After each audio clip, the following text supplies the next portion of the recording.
दोस्तों, आज सुनेंगे चतुर सेठ की कहानी। एक गांव में नीता और उसके पापा रहते थे।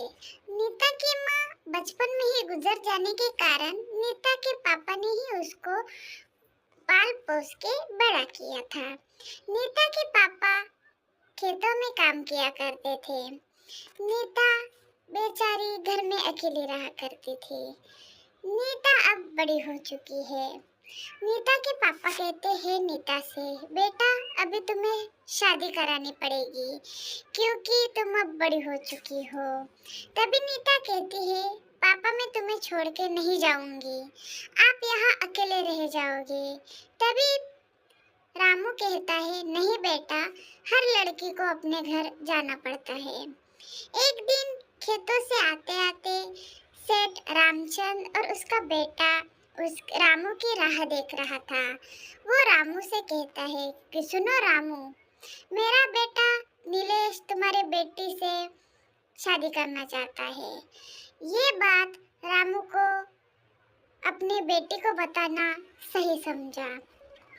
तभी रामू नीता को कहता है, बेटा तुम्हारे लिए एक रिश्ता आया है गांव के जमींदार के बेटे का। तभी नीता कहती है, पापा नहीं, वो काफी लड़कियों को तंग करता है, मैं उसके साथ शादी नहीं करूंगी। मुझे एक लड़का पसंद है, गणेश, मैं गणेश से प्यार करती हूँ। तो बेटा नीता उसे घर ले आओ। नीता गणेश को खेतों के पास मिलने बुलाती है और वो बोलती है, गणेश मैंने अपने बारे में अपने पिता को बता दिया है, तुम मेरे पिताजी से बात कर लो। गणेश कहता है, हाँ जरूर, मैं जरूर आऊंगा और मैं तुम्हारा हाथ मांगूंगा। तभी गणेश बोलता है कि मैं आज शाम को ही घर आ जाऊंगा। नीता बेखौफ रहती है। तभी गणेश और रामू एक दूसरे से बात कर रहे थे।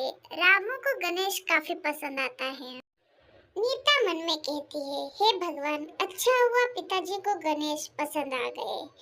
यहाँ गांव का एक आदमी रामचंद के घर जाके उसके बेटे से बात करता है।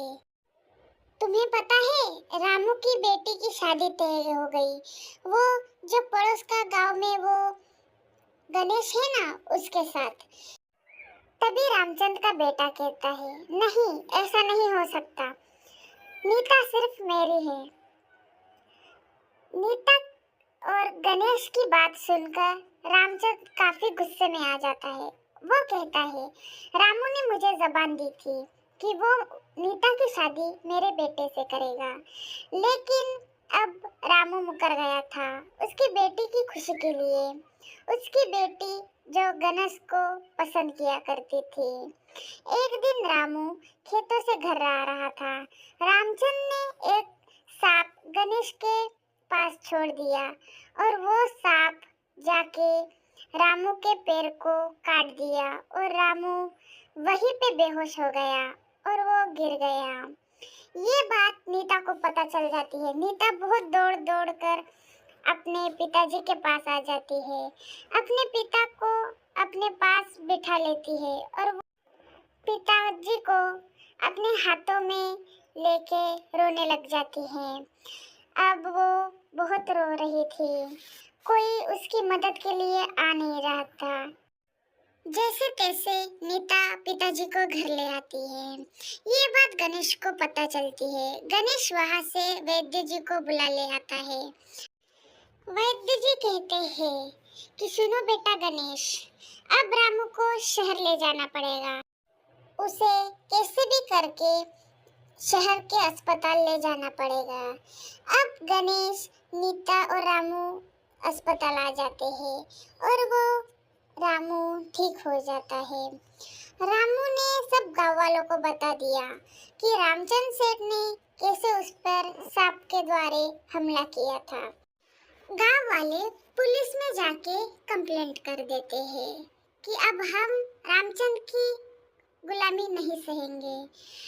पुलिस रामचंद के घर जाके रामचंद और उसके बेटे को गिरफ्तार करता है। रामचंद कहता है, पुलिस जी, दरोगा जी, मुझे माफ कर दीजिए, हम आगे से किसी को परेशान नहीं करेंगे। यहाँ नीता की शादी गणेश से हो जाती है और फिर तीनों खुशी खुशी अपनी जिंदगी अच्छे से जीते हैं। तो बच्चों, कभी भी गुनाह का रास्ता ना अपनाएं।